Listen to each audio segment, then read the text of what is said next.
नमस्कार दोस्तों, मैं हूं बिट्टू कुमार और मेरे चैनल बिट्टू एडवाइजर में आपका स्वागत है।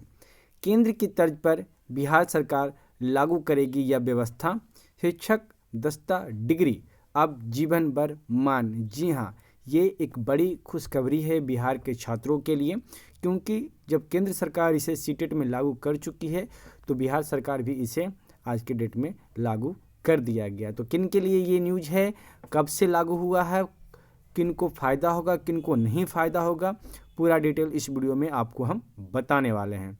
तो गुड मॉर्निंग दोस्तों, मैं हूं बिट्टू कुमार और मेरे चैनल बिट्टू एडवाइजर में आपका स्वागत है। तो चलिए दोस्तों शुरू करते हैं। देख लीजिए, ये खबर पटना से छप के आ रही है और हिंदुस्तान ब्यूरो की तरफ से इसे प्रकाशित किया गया है। शिक्षक दस्ता परीक्षा पास करने पर 7 साल के बदले जीवन भर उनकी मान्यता रहेगी।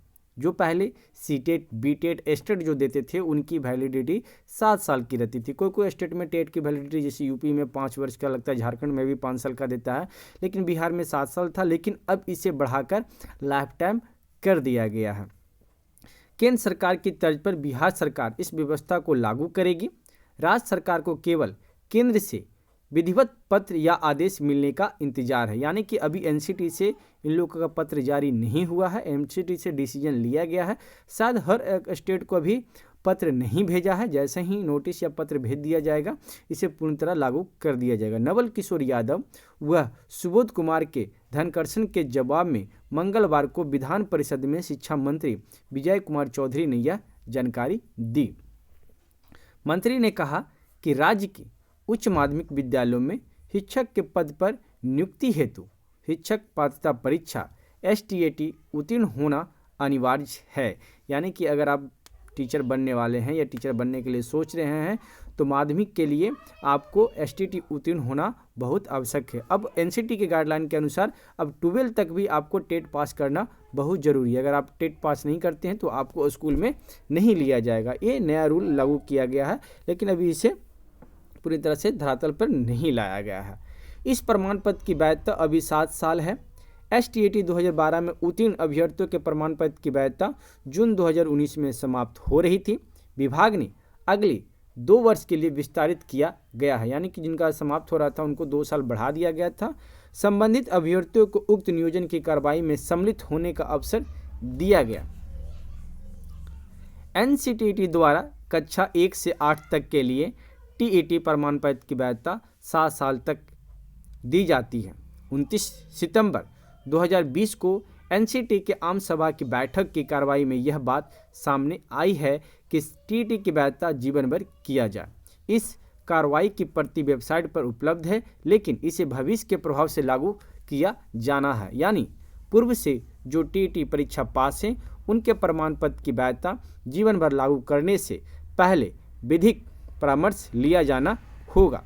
चूँकि NCT की ओर से लिए गए निर्णय को राज्य सरकार लागू करती है, इसलिए राज्य सरकार STAT के प्रमाण पत्र की वैधता के संबंध में भी NCT की ओर से लिए गए निर्णय को ही लागू किया जाएगा। सदस्यों के पूरक प्रश्न पर मंत्री ने कहा कि दिव्यांगजनों के 4% 36 आरक्षण के प्रावधान को लागू करने के लिए सरकार कृत संकल्पित है।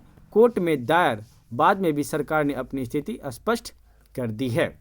अभ्यर्थियों की होगी सुविधा। देख लीजिए, STAT परीक्षा के जीवन भर मान रहने का लाभ अभ्यर्थियों को होगा। अगर स्नातक के बाद किसी के पास BEd का डिग्री है और वे STAT पास कर जाते हैं तो वे स्नातक प्रशिक्षित शिक्षक बन सकते हैं। लेकिन स्नातक बनने के बाद कई ऐसे होते हैं जो स्नातकोत्तर करना चाहते हैं पर वे पुराने नियम के कारण नहीं कर पाते हैं, तो उनके लिए ये बहुत बड़ी खुशखबरी है। और हम दिखा देते हैं आपको खबर। यहाँ पे देख लीजिए, 106 STAT उम्मीदवारों को राहत, शिक्षकों के EFF मामले पर अवमाननावाद दायर। तो इसमें भी हम आपको कुछ न्यूज़ दिखा देते हैं जो कि दिया गया है। देख लीजिए, हाई कोर्ट से पटना हाई कोर्ट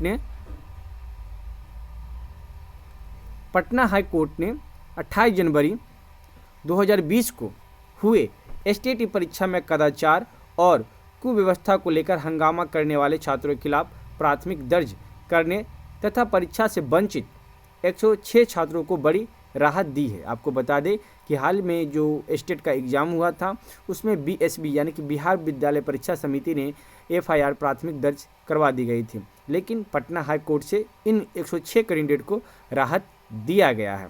कोर्ट ने बिहार विद्यालय परीक्षा समिति को इन सभी 106 छात्रों को परीक्षा 3 माह में आयोजित करने का आदेश दिया है। यानी कि जो 106 छात्र को एग्ज़ाम में नहीं बैठने दिया गया था उनको अब 3 माह में स्टेट का एग्ज़ाम देने के लिए पटना हाई कोर्ट ने बिहार सरकार को यानी कि बिहार विद्यालय परीक्षा समिति को बताया है कि 3 माह में उनका आयोजित करवाइए। एक अच्छी खुशखबरी है उन 6 स्टूडेंटों के लिए। न्यायमूर्ति आशुतोष कुमार की एकल पीठ ने 11 छात्रों की ओर से दायर अर्जी पर सुनवाई की। आवेदकों की ओर से अधिवक्ता कृष्णचंद्र ने कोर्ट को बताया कि एसटीईटी परीक्षा में सिलेबस से बाहर के प्रश्न पूछे जाने व परीक्षा में कदाचार तथा कुव्यवस्था को लेकर गया के 2 जिला स्कूल सेंटर के छात्रों ने हंगामा किया था। बाद में परीक्षा समिति ने परीक्षा को रद्द कर दी और फिर से परीक्षा लेने का आदेश दिया। इस बीच 106 छात्रों के खिलाफ प्राथमिक दर्ज कर उन्हें परीक्षा से निष्कासित कर दिया गया। यानी कि 106 छात्र ऐसे हैं कि उनको एग्ज़ाम नहीं देने गया और उन पे एफआईआर भी दर्ज कर दिया गया, उन पे केस भी चला, लेकिन पटना हाई कोर्ट में अभ्यर्थी क्या है उनको वहाँ जीत मिली और उनको फिर से एग्ज़ाम देने का मौका मिलेगा इस 3 महीने के अंदर। इसके साथ बोर्ड ने भविष्य में एसटीईटी परीक्षा में शामिल नहीं करने का निर्णय लिया गया।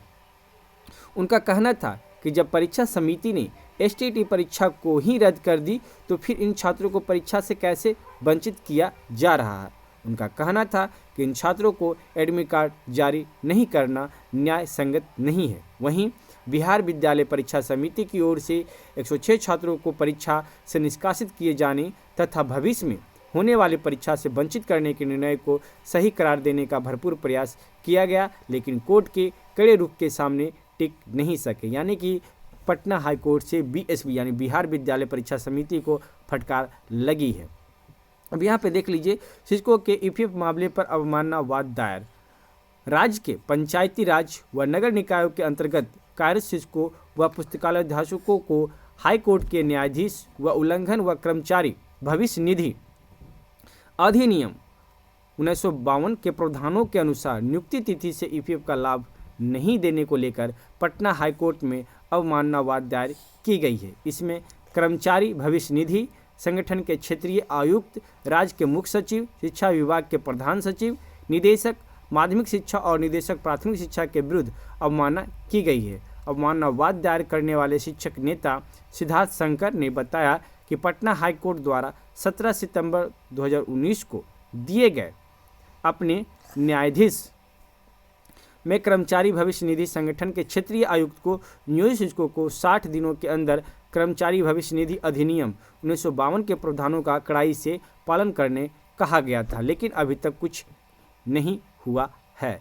तो ये सारा अपडेट हमने अपने YouTube चैनल के माध्यम से आपको प्रोवाइड कराया दोस्तों। तो ये वीडियो आपको कैसे लगी आप हमें कमेंट करके जरूर बताइएगा और ऐसे वीडियो न्यूज़ पाने के लिए आप हमारे चैनल पर बने रहें। फिर मिलते हैं एक नेक्स्ट वीडियो में। धन्यवाद।